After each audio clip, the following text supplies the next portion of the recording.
Hi, I'm Jeff and this is Jeremy, and what we've decided to do today is to construct a ping pong ball gun with the intention of it going supersonic. Yes, Jeff, that's right. We want to fire the ping pong ball faster than the speed of sound, that is 340 meters per second. At 15 degrees Celsius. But of course, although supersonic is the intention, there are no guarantees it will actually happen. It could just be a pipe dream. Here we are at the drawing board for our design of the ping pong ball gun. Basically what we have are two chambers, one pressurized and one vacuum.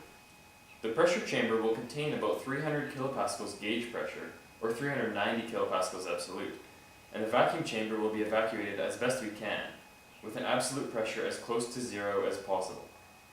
That being said, a perfect vacuum is impossible to obtain and difficult to approach, so any vacuum above 50% would be great.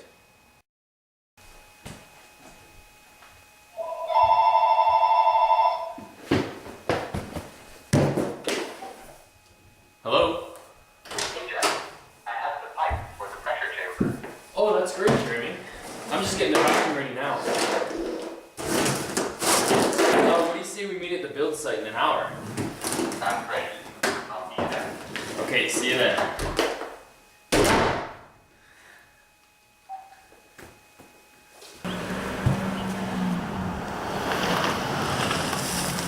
Hey! Hi Jeff, you got the stuff? Yeah, it's in the back. Great.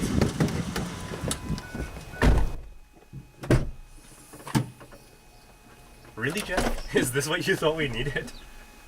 Well, you said we needed a vacuum. My mom said this was a vacuum.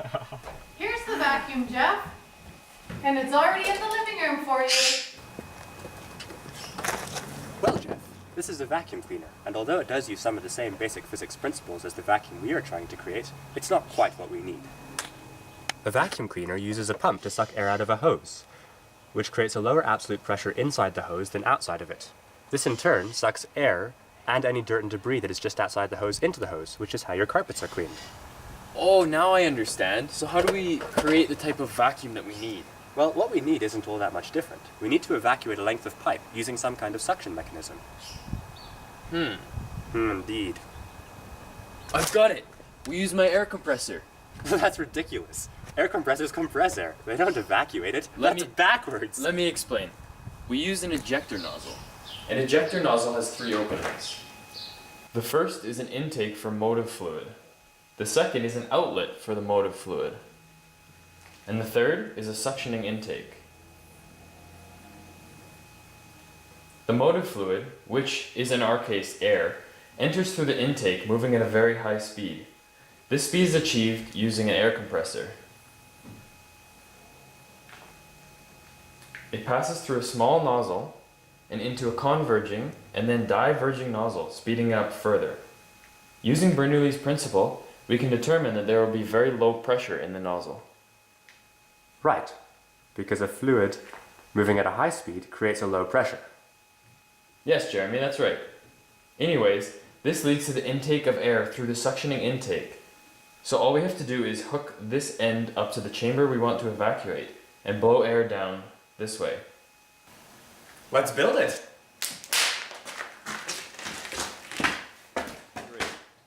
So here we have our completed build. Up on the pressure side, we have a standard compressor quick connect leading up through a quarter-turn bowl valve into our pressure chamber over here. This is 2-inch ABS tubing. It has an interior diameter of 5.2 centimeters. Our length is approximately 175 centimeters. Doing the math for this results in a volume of 3,700 cubic centimeters, or 3.7 liters. After the pressure side, we have the vacuum side. On the vacuum side, we have the same quick connect over here, this time blowing through an ejector nozzle, right here. A vacuum is created in this section of the pipe, and backflow is prevented using a one-way check valve right here inside this connector. This is 1.5-inch ABS tubing. Its interior diameter is 4.0 centimeters. Our length here is approximately 250 centimeters. Doing the math for this side results in a volume of 3,100 cubic centimeters, or 3.1 liters. The seal between the pressure chamber and the vacuum chamber has to be made out of some pressure-sensitive material. When that material breaks, hopefully at our desired pressure, will release the pressurized air through this seal and into this barrel of our gun, through the de Laval nozzle, propelling the ping pong ball out and away.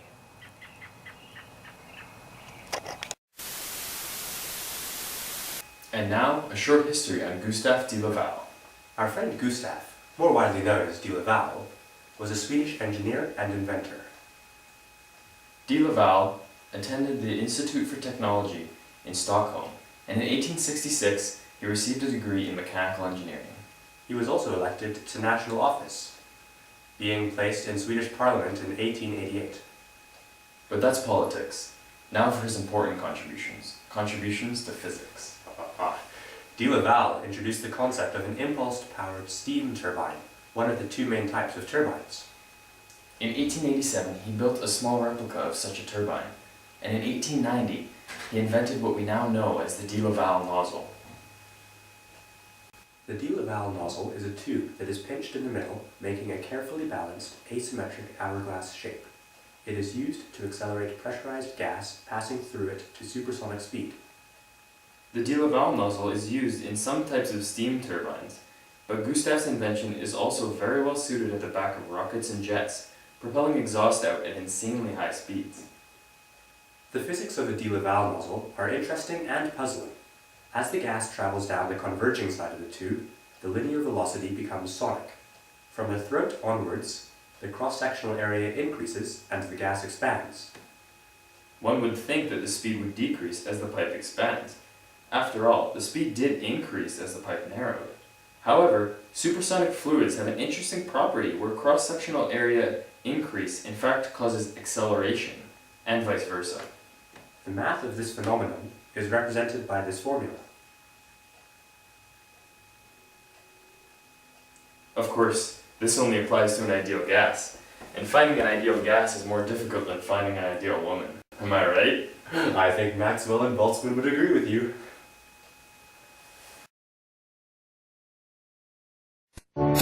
And now, our feature presentation. We tested a number of materials for the pressure-sensitive seal between the pressure chamber and the vacuum chamber. These included packing tape, duct tape, cardboard, plastic report folder, and Ziploc container lid. We finally settled on using 2 layers of plastic laminate. We tried increasing this to 3 layers of laminate, but we could not break it using pressures that could be safely contained in our pipe.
Okay, so I've charged up this hose to 90 psi, and now we're going to create a vacuum in the barrel of the gun.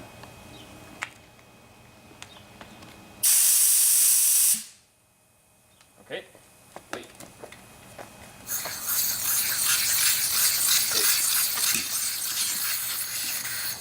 Now we're going to charge up the pressure chamber.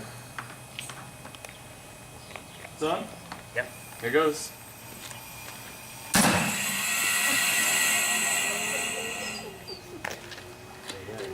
There you have it. Oh my god! I'm not sure the tomato was injured. Here we go.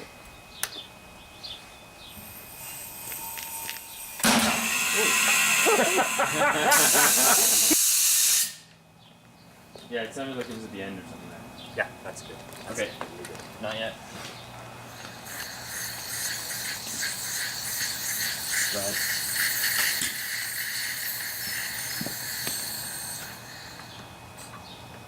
Ready? Yep. Here we go. Oh!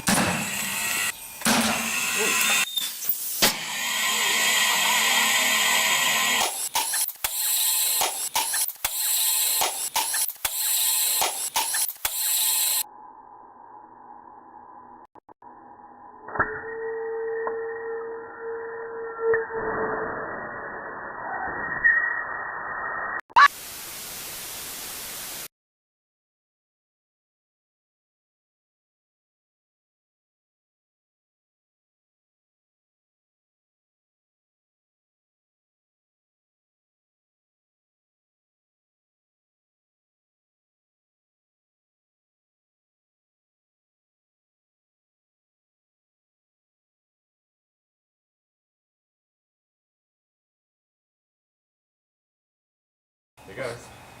Uh, Yeah. Yeah. Oh, is that? Yeah. That's okay. Here we go.